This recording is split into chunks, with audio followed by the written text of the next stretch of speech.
Hello guys, welcome back to my law and judiciary channel. दोस्तों, आज हम देखने वाले history of labour and industrial law. तो दोस्तों, ये जानने से पहले हमको बहुत सारी इंपॉर्टेंट प्रोविजन के बारे में डिस्कस करना होगा, क्योंकि history of labour and industrial code बहुत ही ज़्यादा इंपॉर्टेंट पार्ट है लेबर लॉ का। तो देखते हैं कि क्या कॉमन इंफॉर्मेशन हमको याद करनी चाहिए। तो first one is separation of powers. तो दोस्तों, सेपरेशन ऑफ पावर्स में बहुत इंपॉर्टेंट पार्ट है लेजिस्लेटिव, एग्जीक्यूटिव एंड जुडिशरी। तो यहाँ पे legislative means three branches are as follows.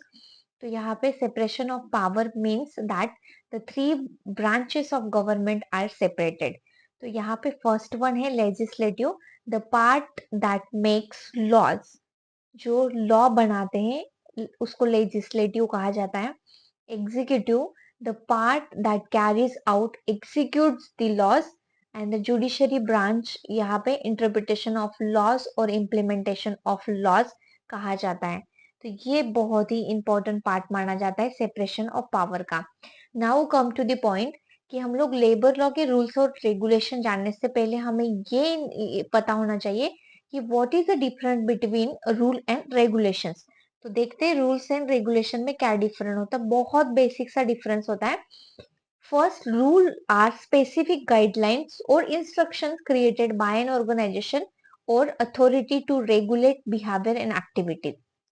तो यहाँ पे जो स्मॉल ऑर्गेनाइजेशन होता है, कोई भी ऑर्गेनाइजेशन पार्ट होता है, कि उनकी authority regulate behaviour and activities. तो ये सारे बिहेवियर और एक्टिविटीज यहाँ पे अ, वो लोग देते हैं यहाँ पे कि what are the rules and regulation होते हैं यहाँ पे। Another part way here rules are specific guideline, वो स्पेसिफिक इश्यूज के लिए गाइडलाइंस दी जाती है, that is the rule. Regulation and official rules are directives established by the government or regulatory body, typically with legal binding to govern specific sector or industries. तो यहाँ पे specific sector मतलब ये वाइड कंसेप्ट माना जाता है कि बहुत सारे जो रूल्स रेगुलेशन बनाए जाते हैं वो regulatory by the government body, और यहाँ पे लीगल इश्यूज के लिए ये बाइंडिंग माना जाता है। Now we will see another important part. What is the difference between code and act as per the Indian laws? तो यहाँ पे भी हम लोग डिफरेंस देखेंगे। What is difference between code act as per the Indian law? तो ये context जो है कोड और एक्ट का, how specific meaning and implication, दो both are legislative instrument enacted by the parliament or state legislation। यहाँ पे स्टेट लेजिस्लेशन और पार्लियामेंट ने अगर ये लॉज बनाए हैं या लेजिस्लेटिव इंस्ट्रूमेंट ने इनेक्ट किए हैं, फिर भी उसमें थोड़े से की डिफरेंस माने जाते हैं। तो यहाँ पे फर्स्ट डेफिनेशन एंड स्कोप हम लोग देखेंगे। Act means what exactly? An act is specific pieces of legislation passed by the parliament or state legislature.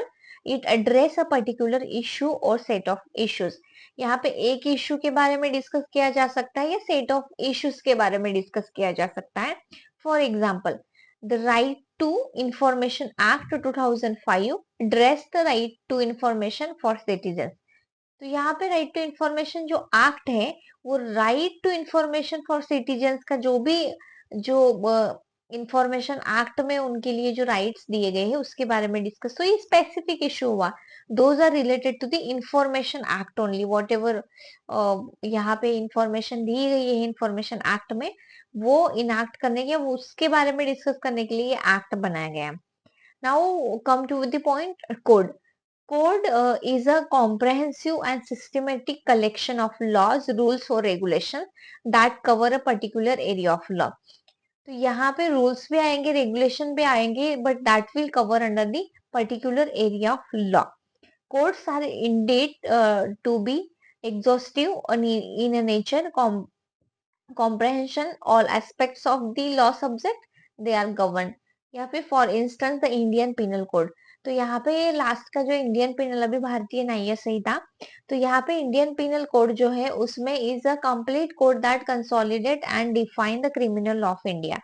तो यहाँ पे क्रिमिनल लॉ ऑफ इंडिया में बहुत सारे एक्ट है, जैसे एनडीपीएस एक्ट हो गया, क्रिमिनल साइकोलॉजिकल एक्ट हो गया, तो ये सारे एक्ट क्रिमिनल और साइकोलॉजिकल एस्पेक्ट के लिए बहुत सारे एक्ट है। देन डिफरेंट डिफरेंट एक्ट जो बना है उसका सारा क्रिमिनल लॉ एक कोड बनाया गया है।